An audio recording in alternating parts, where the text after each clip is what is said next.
समर्पित ये शरीर, चाहे गृहस्थ हो चाहे विरक्त, अब वो उसी तरह से प्यार दुलार लायक है जैसे हम ताम्र पात्र को मार्जन करके पवित्र स्थान में ऊंचे पे रखते हैं। क्यों? क्योंकि ये श्री जी की सेवा में आएगा, तो ये श्री जी की सेवा पात्र होगा। शरणागत का चिंतन कैसा होता है? इसीलिए तुम बाहरी त्याग तो देख सकते हो, लेकिन आंतरिक समर्पण नहीं देख सकते हो। जो प्रभु के शरणागत हो जाता है उसकी कोई जाति नहीं होती, उसका कोई गोत्र नहीं होता, कुल नहीं होता उसका कोई, उसका वही कुल होता है, वही जाति होती है, वो गोत्र होता है जहां समर्पित हो जाता है।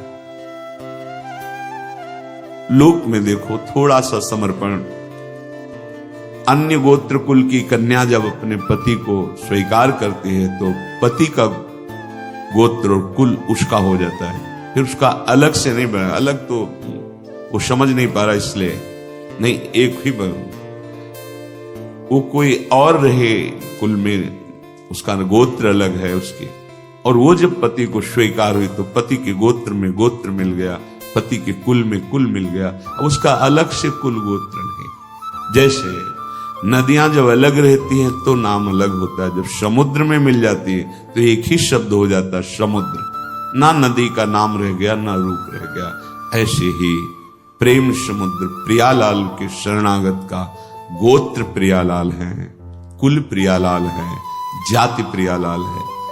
इसीलिए हमारे प्रियालाल की शरणागति में कभी किसी से नहीं पूछा जाता आपका गोत्र क्या है, कुल क्या है, कौन सी, हमेशा आप हमारे प्रभु के अंश हो, प्रभु के शरणागत होना चाहिए। शरण होइए, बिल्कुल समान व्यवहार आपके साथ होगा, उसमें थोड़ी भी व्यवहार में कि आप इस जात के हैं तो आप इस सेवा में नहीं आ सकते, नहीं। देखो ना, किसी का परिचय नहीं कि आप किस जात के हो, किसी का परिचय नहीं। 10 वर्ष से आप सेवा में हो, किसी का परिचय नहीं। ये यहां मात्र नहीं, मात है आप प्रभु के हो, बस प्रभु के हो के अपने जीवन को प्रभुमय बना दो। सेवक जी महाराज कहते, श्री हरिवंश सुगोत कुल देव जाति हरिवंश। हरिवंश का तात्पर्य वृंदावन में विराजमान सहचरियों के मध्य में प्रिया प्रीतम, यही हमारे गोत्र हैं, यही हमारे कुल है, यही हमारी जात है, यही हमारी साधन है, यही हमारी सिद्धि है। श्री हरिवंश सुगोत कुल देव जाति हरिवंश, श्री हरिवंश स्वरूप हित रिद्धि सिद्धि हरिवंश, सब कुछ प्रिया प्रीतम। ऐसे प्रभु के चरणों में समर्पित जो हो जाता है वो निश्चिंत हो जाता है, निर्भय हो जाता है, निशोक हो जाता है, निशंक हो जाता है। उसके हृदय में किसी भी तरह की कोई चिंता, भय, शोक ये नहीं रह जाता है। पर ये होता वही उसी को है जो संपूर्ण आश्रयों का त्याग करके एकमात्र भरोसा ले लेता है प्रियालाल का, प्रभु का। अब ध्यान से सुनना, जब प्रभु के आप आश्रित हो गए तो अब तुम्हारे अंदर ये चिंता, ये शोक नहीं होना चाहिए कि अभी मेरे अंदर तो भाव सुधरे नहीं। बहुत सुंदर विषय है, हमें कोई उन्नति तो दिखाई दे नहीं रही है। हमारा शरीर भी, समर्पण किसको कहते हैं? शरणागत किसके हुए हो? किस बात के शरणागत हुए हो? ये देखो, शरणागत का प्रधान साधन भगवत प्रेमी महात्माओं के संग से ये होती शरणागति। हनुमान जी नाम जपते, भगवत आश्रित,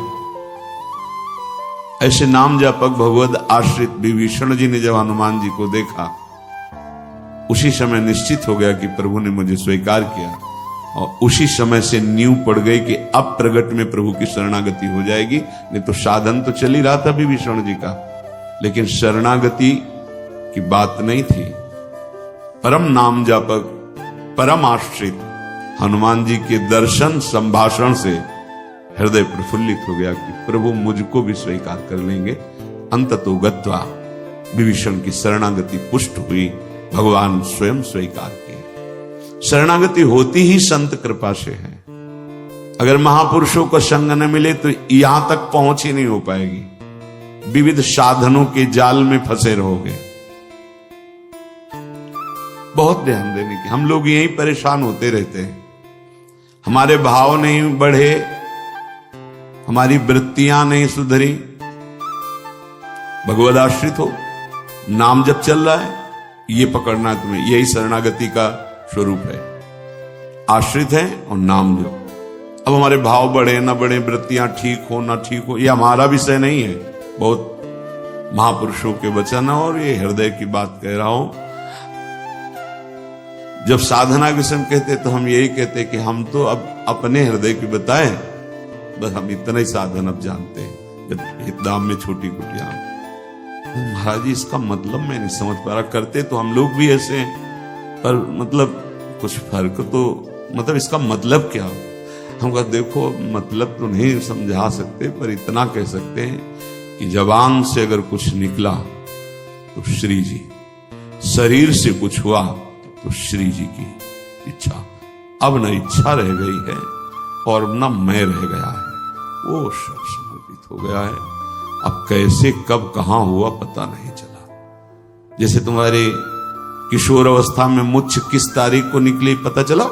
मूछ भैया 9:10 में मूछ निकली थी, अमुक तिथि तारीख पता नहीं। और आपे की तो निकली, क्यों नहीं पता? ऐसे आपे की तो शरणागति कब और कैसे हो गई पता नहीं चला। निहाल हो गए। सच्ची कहते जो दहाड़ते हैं ना, ये शरणागति है। शरणागति, सिर्फ शरणागति, मेरी लाडली की शरणागति। कभी कभी जब आसन पे बैठे होते हो, ये कभी कभी आते तो महीने 2 महीने भाई सुनो सुनो, बहुत हम तुम्हें सार की बात मुरारी बता रहे हैं, बस बस शरणागति, आश्रित हो जाओ। लाखों बार केवल लेके यही सब, आश्रित हो जाओ, भगवद आश्रित हो जाओ, सब संभाल लेंगे, सब वो ठीक कर देंगे। ये ऐसा संग का रंग चढ़ता है, सब छोड़ के शरणागति।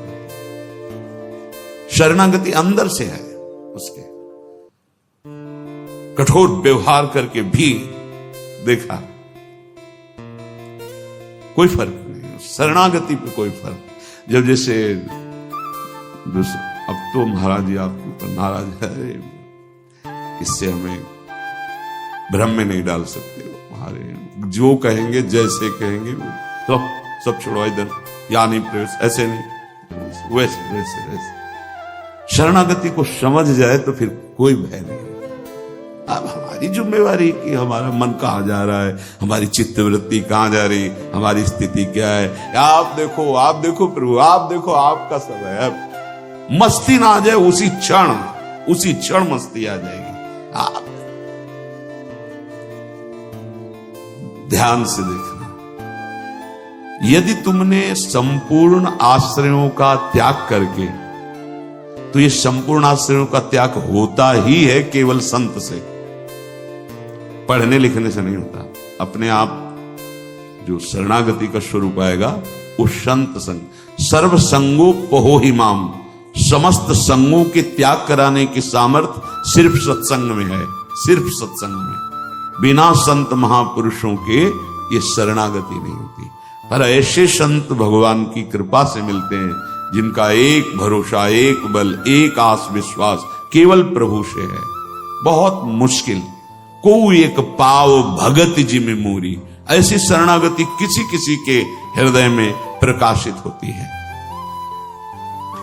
जिसने संपूर्ण आश्रय सहारों का त्याग करके केवल प्रभु का आश्रय ले लिया, अब उसको ये चिंता नहीं करनी कि हमारे भाव, हमारी वृत्तियां, हमारे आचरणों में तो कोई फर्क पड़ा नहीं, सुधार हुआ नहीं, भगवत प्रेम, भगवत दर्शन, ये सब कुछ तो हो ही नहीं रहा। हमें लगता है कि भगवान ने स्वीकार नहीं किया क्या? मेरी अयोग्यता नहीं गई, मेरा अनाधिकारिता, निर्बलता, ये सब वैसे की वैसे ही है। तो यदि तुम्हारे अंदर इनकी चिंता है और भय है तो वास्तविक तुम शरणागत नहीं हुए।